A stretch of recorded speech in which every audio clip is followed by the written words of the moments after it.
Welcome to another episode of Entrepreneurs in Fuego. We're documenting the journey of incredible entrepreneurs. We got props today, and I'm here with Jill Leshin. How are you? I'm doing great. Fantastic. Pre-Kacademy. Pre-Kacademy is so much fun. This brings me back like years and years. Like it's been ages since I've seen any of these things. Yeah, absolutely. We offer these wonderful preschool enrichment classes for preschoolers to help them get ready for kindergarten. It gives them a running start and invites them into learning and makes learning fun and engaging for all the kids. Do they graduate? They do. They come into our classes around age 3, and then they go on to kindergarten, and we give them a running start. I'm gonna get this out of the way, because when I was growing up, we never graduated from one class to another. I mean, maybe this is, I grew up in South America, so we never, we just go to the next grade and we just continue to go into the next grade and that's it. Yes. But we never had the little graduation ceremonies as it is so typical now.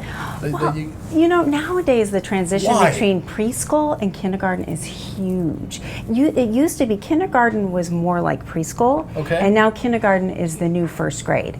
So not only the academic standards have changed, but socially and emotionally, kids are growing up a lot faster than when we were younger. We're still, though, if a Pew study just recently mentioned that it's about 29% of Americans view our educational system in technology, social sciences, math, as just average or just slightly above average. I mean, what's happening? What is it that we need to do to affect change, real change, in our education system? In education, well, there's lots of different things. One of the things that I think is really important is to make sure that we follow research-based instruction.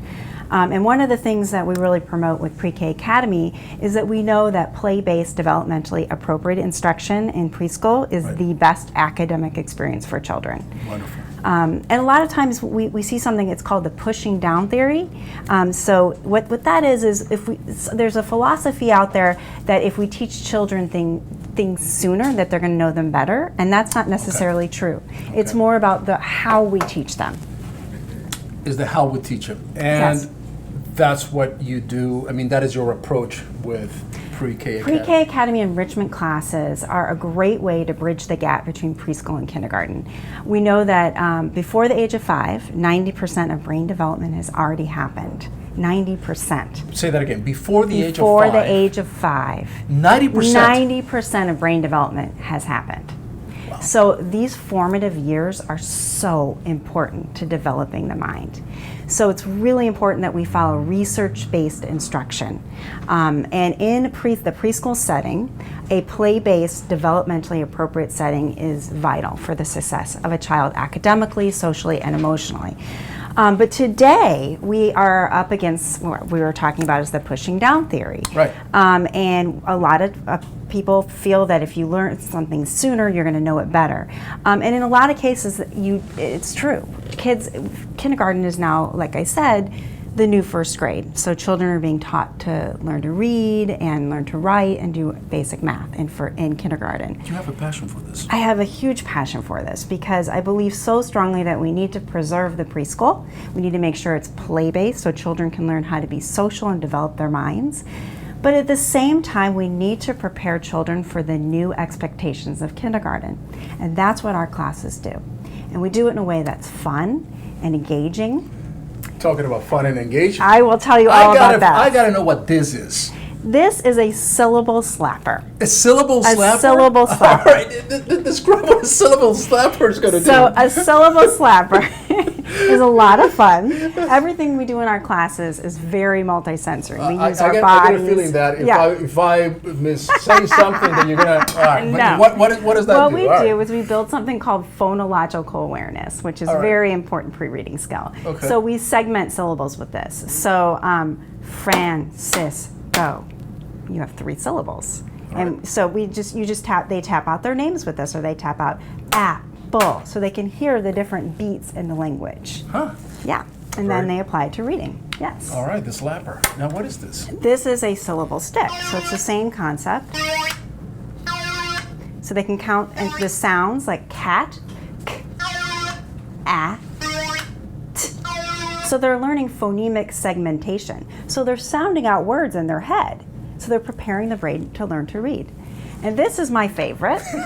What is this? This is Mr. Stretchy, and we use this to learn how to sound out words. So instead of k-at, which is phonemic segmentation, Yes. we have phonemic blending, which teaches children how to blend words in their head, so right. when they learn to read, they can learn how to sound out. So cat. Now say it fast. Cat, cat. And then we have the word written out. So for children that are ready to learn to read, they see the word, they stretch the word, and it all makes sense.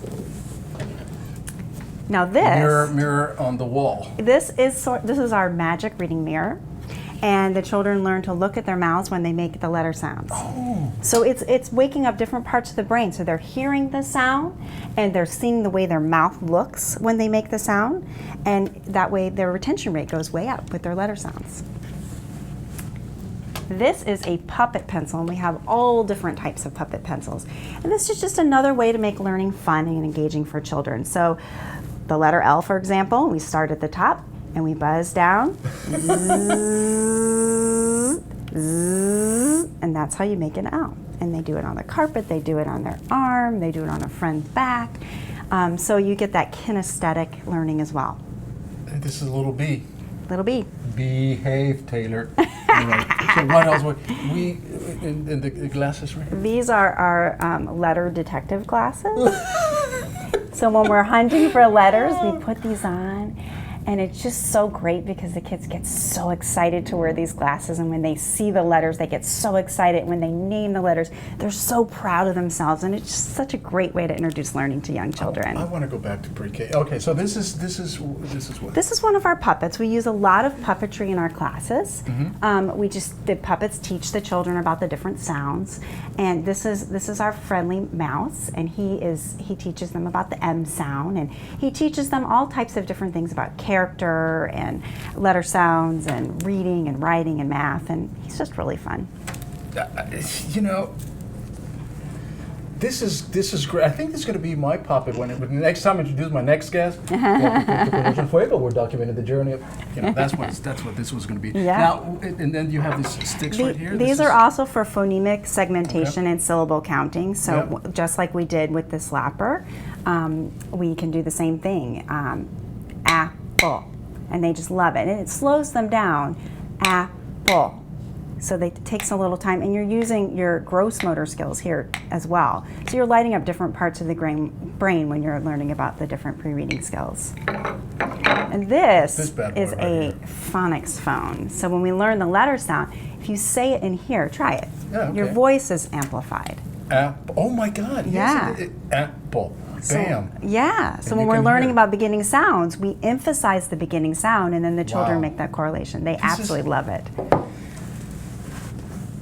What has changed in our educational process? I mean, what have we learned that we didn't know 30 years ago about our educational process at this level? Well, there's so many different things. One of the things that I feel is so important is that there are so many different learning styles. We have different learning styles as adults, and children have so many different learning styles. We want to make sure every single child feels successful. So what is really important is to make sure that you're teaching to all the different learning styles, and that's what our programs do. We teach to all the different learning styles. That's why we have so many fun props and toys. Now the children see these as toys, but we know that behind every single prop there is research that shows that this is effective for a child. And one child might learn more through kinesthetic movement, and another child might learn more through auditory. Yeah, that's So everybody's being included, and these are for our visual learners and our tactile learners. We have something for everybody. So everybody's having a great time and everybody's learning. Let's talk a little bit about your journey as an entrepreneur. Okay.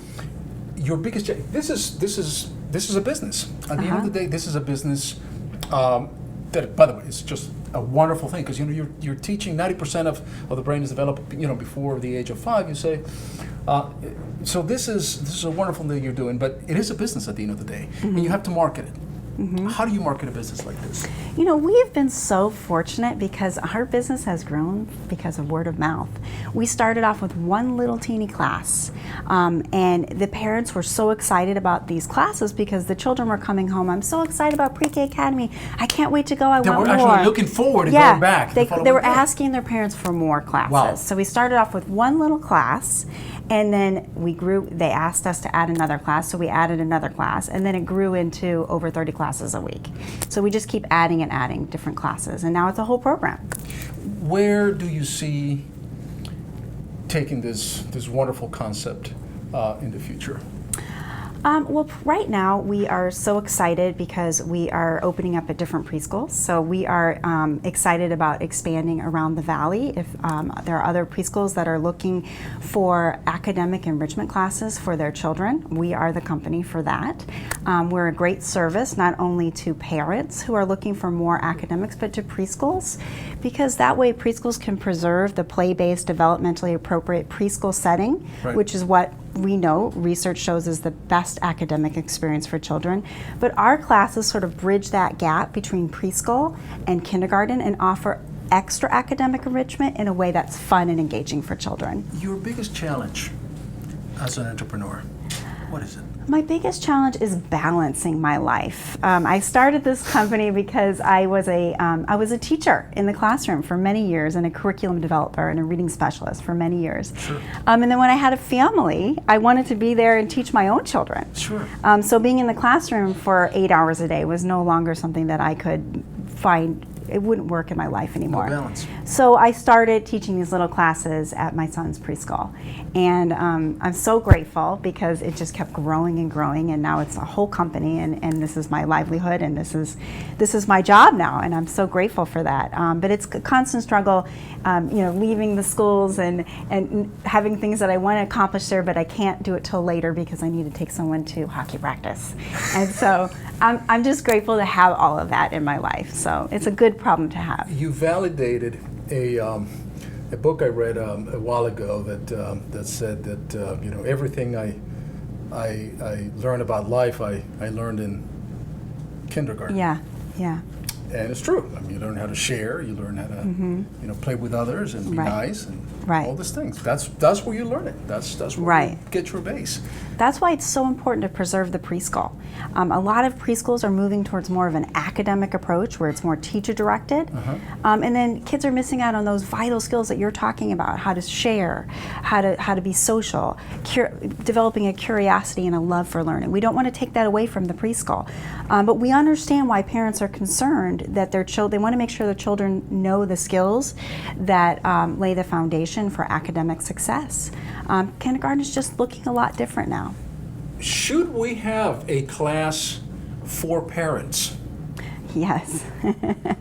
Yes. Because after they leave you, Yes. they go home, and we're probably going to do exactly the opposite. We're probably going to instill in them perhaps the bad habits that we learned, and so on.